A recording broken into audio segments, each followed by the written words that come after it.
নমস্কাৰ বন্ধুসকল at hour চেনেললৈ আপোনালোকক স্বাগতম আমি প্ৰায় সকলোৱে জানো যে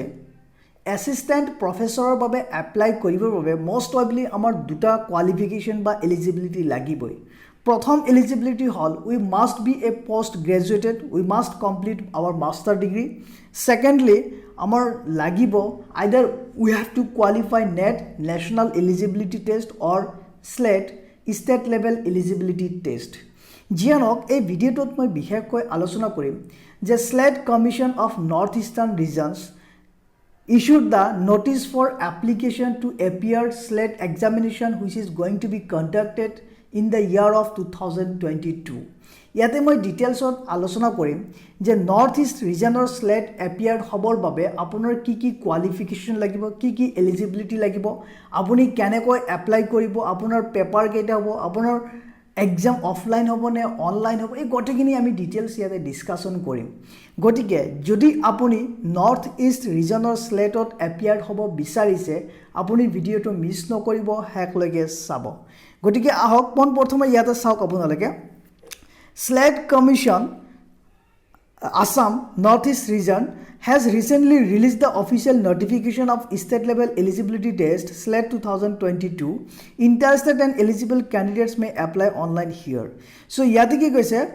Assam SLAT Commission Northeastern region recently আপোনালোকৰ বাবে official notice issue কৰিছে for SLAT 2022 আৰু যিবিলাক ক্যান্ডিডেট এলিজিবল হয় আৰু ইন্টাৰেস্টেড হয় তেখেতসকলে এপ্লাই কৰিব পাৰিব নেক্সট আপোনালোকে চাব মই ডিটেইলছত অলপমান ভিউ আপোনালোকক দেখাব বিচাৰো যে state level eligibility test details name of exam নিশ্চয় আপোনালোকে চাব পাৰিছে it is state level eligibility test 2022 type of exam state level eligibility test for assistant professor then level of exam it will be state level বুলি কলে অকল অসমৰ লৰা ছোৱালীয়ে ইয়াতে এপ্লাই কৰিব নোৱাৰে all the states in the northeastern regions can apply for this exam then আপোনালোকে চাব date of exam আপোনালোকৰ exam হ'ব on 27th February 2021 Sunday মনত ৰাখিব আপোনালোকে next আপোনালোকে চাব mode of exam আপোনালোকৰ exam হ'ব offline then আপুনি চাব number of questions paper there will be two questions paper আপোনালোকৰ দুটা questions paper হ'ব paper 1 and paper 2 paper 1 basically for general awareness and paper 2 for specialization আপোনালোকৰ special যেটো subject আপুনি স্পেশাল হয় তাৰ ওপৰত আপোনাৰ এক্সাম হ'ব then number of question paper আপুনি চাব পাৰিছে there will be total 150 questions 50 questions for paper 1 and 100 questions for paper 2 and your maximum marks will be 300 that means for each questions there will be 2 marks that means for paper 1 there will be 100 marks and for paper 2 you will have 200 marks next আপোনালোকে চাব exam duration আপোনালোকৰ exam বিশেষকৈ 3 ঘণ্টাৰ বাবে হ'ব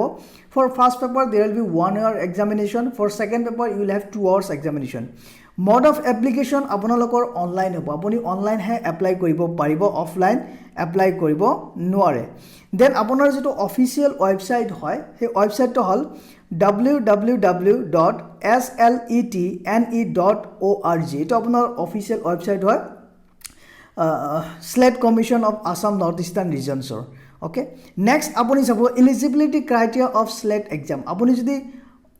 north east ৰিজনৰ SLET exam appear হ'ব বিচাৰিছে তেনেহলে আপোনাৰ এলিজিবিলিটি ক্ৰাইটেৰিয়া কি হ'ব প্ৰথম এলিজিবিলিটি হ'ব আপোনাৰ as there is no age limit to appear in SLAT exam আপোনাৰ কোনো এজ ৰেষ্ট্ৰিকশন নাই যিকোনো বয়সৰ ক্যান্ডিডেটে SLAT এক্সামত এপিয়াৰ হ'ব পাৰে সেকেন্ডলি আপোনালোকে চাব candidates who qualify in the test are eligible to apply for post of assistant professor within the jurisdiction of the member state of this SLAT commission candidates who qualify যিবিলাক candidate qualify কৰিব SLAT examination তেখেতসকলে নিজা jurisdictionৰ ভিতৰত apply কৰিব পাৰিব assistant professor পোষ্টত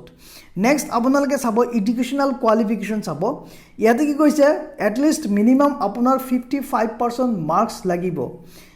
candidate must have secured at least 55% marks without rounding off in master degree or equivalent examination from university or institution recognized by UGC in case of general unreserved general EWS candidate যদি আপুনি unreserved category হয় যদি আপুনি general category হয় যদি আপুনি general EWS category হয় তেনেহলে আপোনাৰ minimum 55% লাগিবই but আপুনি যদি ৰিজাৰ্ভ কেটেগৰী হয় যেনেকৈ আপোনাৰ SC ST বা PWD কেটেগৰী বা OBC কেটেগৰী তেনেহ'লে আপোনাৰ মিনিমাম 50% মাৰ্কছ লাগিবই in master degree no rounding off একদম একজেক্ট ফিগাৰ আপোনাৰ লাগিবই মিনিমাম 50%. নেক্সট আপোনাৰ চাব next eligibility candidates who have appeared or will be appearing at the final qualifying master degree final year examination and result is still awaited or candidates whose qualifying examination have been delayed may also apply for this test. হয়তো আপুনি ভাবিব পাৰে যে আমি সকলে গপম যিবিলাক PG complete কৰিছে master degree complete কৰিছে তেখেতসকলে এপ্লাই কৰিব পাৰিব বাট কিছুমান এনেকুৱা আছে হয়তো ফাইনেল ইয়াৰত এপিয়াৰ হৈছে অলৰেডি এক্সামত এপিয়াৰ হৈছে বাট ফাইনেল ৰিজাল্ট দিয়া নাই বা এনেকুৱা হ'ব পাৰে যে আপোনাৰ ফাইনেল সেমিষ্টাৰত আছে এক্সাম দিয়া নাই এক্সাম ৰিসেন্টলি হ'ব গতিকে যিবিলাক ফাইনেল ইয়াৰ ক্যান্ডিডেট হয় অলৰেডি এক্সামত এপিয়াৰ হৈছে বা এক্সামত এপিয়াৰ হ'ব ফাইনেল ইয়াৰ তেখেতসকলেও কি কৰিব পাৰে এপিয়াৰ হ'ব পাৰিব নৰ্থ ইষ্ট স্লেট এক্সামিনেশ্যনত নেক্সট আপোনালোকৰ এপ্লিকেশ্যন ফি চাব আপোনালোকৰ এপ্লিকেশ্যন ফি কিমান হয় sub category and fees for unreserved category 1200 fees হ'ব for OBC NCL 1050 rupees fees হ'ব দেন আপোনালোকে চাব ইয়াতে ফৰ EWS আপোনালোকৰ ফিজ হ'ব 1050 ফৰ SC or ST আপোনালোকৰ এপ্লিকেশ্যন ফি হ'ব 1000 ফৰ PWD আপোনালোকৰ এপ্লিকেশ্যন ফি হ'ব rupees 800 এতিয়া চাম আমি আপোনালোকে কেনেকৈ এপ্লাই কৰিব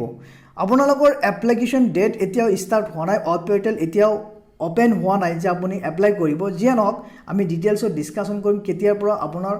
অনলাইন ওয়েব পোৰ্টেলটো ওপেন কৰিব যেতিয়া আপোনালোকে এপ্লিকেশ্যনটো সাবমিট কৰিব পাৰিব যিয়ে নহওক আপুনি কেনেকৈ এপ্লাই কৰিব পাৰিব প্ৰথমে মই আপোনাৰ যিটো আমাৰ ইম্পৰ্টেন্ট ওয়েব লিংক সেকশন আছে যেনেকৈ www.sletne.org তাতে আপোনালোকে লগইন কৰিব লাগিব লগইন কৰাৰ পিছত প্ৰথমতে আপোনালোকে ৰেজিষ্ট্ৰেচন কৰিব লাগিব ৰেজিষ্ট্ৰেচন কমপ্লিট কৰাৰ পিছত তাৰ পিছত আপুনি আকৌ লগইন কৰিব লাগিব লগইন কৰাৰ পিছত ৰিকুৱেৰ্ড ডিটেইলছ খিনি আপুনি ইনপুট কৰিব লাগিব ইনপুট কৰাৰ পিছত যিখিনি ডিটেইলছ লগতে আপোনাৰ যিবিলাক এডুকেশ্যনাল ডিটেইলছ আছে সেইখিনি আপোনাৰ নেসেসাৰী ডকুমেন্টছ খিনি আপলোড কৰিব লাগিব আৰু অৱশেষত আপোনালোকে ফি পেমেন্ট কৰিব লাগিব অনলাইন এপ্লিকেশ্যন ফি ওকে তাৰ পিছত আপুনি কি কৰিব লাগিব ফাইনাল সাবমিট কৰিব ফাইনাল সাবমিট কৰাৰ পিছত আপোনাৰ যেটো একনলেজমেন্ট হেতু প্ৰিন্ট কৰিব নাপাহৰিব আৰু ডাউনলোড আৰু প্ৰিন্ট কৰিব নাপাহৰিব জিয়ানক কেনেকৈ আপুনি এপ্লাই কৰিব তাৰ ওপৰত মই details video step by step মই বনাম আপোনালোকৰ বাবে যেতিয়া আপোনালোকৰ অনলাইন পোৰ্টেলটো ওপেন হ'ব নেক্সট আপোনালোকে চাব important dates of state eligibility test আপোনালোকে চাব starting date of online application submission from 11 November 2021 আৰু last date of online submission is what 28 December 2021 almost আপোনালোকৰ 2 উইকস দিয়া হৈছে ইয়াতে অনলাইন এপ্লাইৰ বাবে for SLET Assam 2022 about SLET আপোনালোকে চাব পাৰে বেসিক্যালি মই অলৰেডি ডিসকাশন কৰিছো দুখন পেপাৰ আপোনালোকৰ হ'ব আৰু পেপাৰ বিলাকৰ আপোনালোকৰ কোৱেশ্চন কেনে হ'ব পাৰে MCQ হ'ব পাৰে মাল্টিপল চয়েস হ'ব পাৰে ম্যাচিং হ'ব পাৰে A and B then assertion and reasoning হ'ব পাৰে true and false হ'ব পাৰে then আপোনালোকৰ পেপাৰ মাৰ্কস তো মই অলৰেডি ক'লো যে আপোনালোকৰ দুখন পেপাৰ হ'ব পেপাৰ 1 পেপাৰ 2 পেপাৰ 1 অৰ মাৰ্কস হ'ব 100 আৰু নাম্বাৰ অফ কোৱেশ্চনছ হ'ব 50 then paper 2 আপোনাৰ total marks about 200 and number of question will be 100 আৰু paper 1 hour exam হ'ব আৰু paper 2 2 hours আৰু আপোনালোকৰ exam start হ'ব morning 10 am and শেষ হ'ব 1:30 pm আপোনালোকৰ paper 1 or exam হ'ব from morning 10 am to 11 am আৰু paper 2 আপোনালোকৰ exam হ'ব morning 11:30 am to 1:30 pm next আপোনালোকে paper 2 নিশ্চয় আমি ডিসকাশন কৰিলো ইয়াতে এটা আপোনালোকে চাই লব পেপাৰটো আপোনাৰ কেনেকৈ হয় সিলেবাসটো আপোনালোকে চাই লব পাৰিব টেষ্ট সেন্টাৰ বিলাক সব আপোনালোকৰ কোড আছে আৰু টেষ্ট কোডও দিয়া আছে যেনেকৈ আপোনাৰ টেষ্ট সেন্টাৰ হ'ব পাৰে Guwahati university 01 code centre code Dibrugarh university 02 code centre then আপোনালোকে চাব ইয়াতে তেজপুৰ ইউনিভাৰ্চিটি 03 দেন আপুনি চাব ইয়াতে Assam university 04 then Manipur University 05 Rajiv Gandhi Central University Arunachal 06 Tripura University 07 Sikkim Nar Bahadur Bhandari Degree College 08 Mizoram University 09 এবিলাক আমাৰ test centre হ'ব আৰু code বিলাকো দিয়া আছে গতিকে যদি আপুনি ইণ্টাৰেষ্টেড হয় তেনেহ'লে আপুনি এপ্লাই কৰিব আৰু অহাকালি ডেট মিনছ 11 নৱেম্বৰৰ পৰা আপোনালোকৰ এপ্লিকেশ্যন ষ্টাৰ্ট হ'ব অনলাইন আৰু যেতিয়া আপোনালোকৰ অনলাইন পৰ্টেলটো অপেন হ'ব মই ষ্টেপ বাই ষ্টেপ ভিডিঅ' বনাম কেনেকৈ আপোনালোকে এপ্লাই কৰিব পাৰিব যদি তথ্যখিনি আপোনালোকক ভাল লাগিছে প্লিজ লাইক কৰিব শ্বেয়াৰ কৰিব for more updates subscribe the channel and press the bell icon thank you have a great day